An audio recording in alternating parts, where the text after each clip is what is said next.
Nicholas Eberstadt wrote a piece in the Wall Street Journal on demographic stress tests.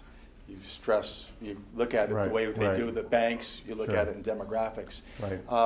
That is starting to, as I see it, we're starting the investment business to really think about this. This is going to affect us big time in terms of our investments, particularly if we have, these longer term investments, 5 and 10-year investments. I mean, it's not going to be huge. But it's kind of beginning to creep.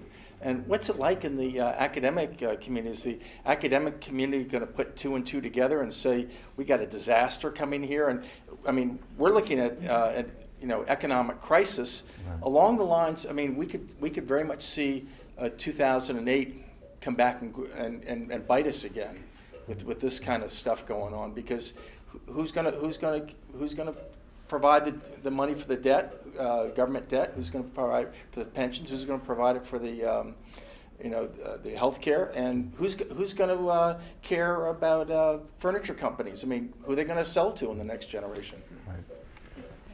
So Chuck is sort of pointing out this issue of fertility and where the U.S. stands heading into the future, and also I think vis-a-vis other countries. And I would say most academics aren't that concerned about this issue, because they would say we're pretty close to replacement level fertility in the U.S. and have been for a while. We've avoided the European trap that you see in places like Germany and Greece and Spain. But I think given the underlying trends that we're seeing in this country in terms of delays at age at first marriage, delays in fertility, as well as the economic crisis that we're now in the midst of, we're probably likely to see, certainly a market decline in fertility in the U.S., and that will only augment the challenge that we face when it comes to paying for Social Security and Medicare, as well as other policies in the near future.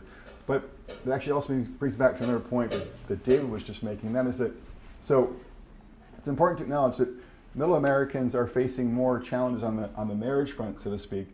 But what you see when you ask adults about their regrets in life, that it's the highly educated and more affluent Americans, the women in particular, who are more likely to express regret about the fact that they either haven't had children or they haven't had as many kids as they would like to. So sort of one area where we'd have a rather different story than what we're talking about tonight is that more highly educated American women are reporting that they haven't had as many kids or any kids as they would have hoped to. So that's...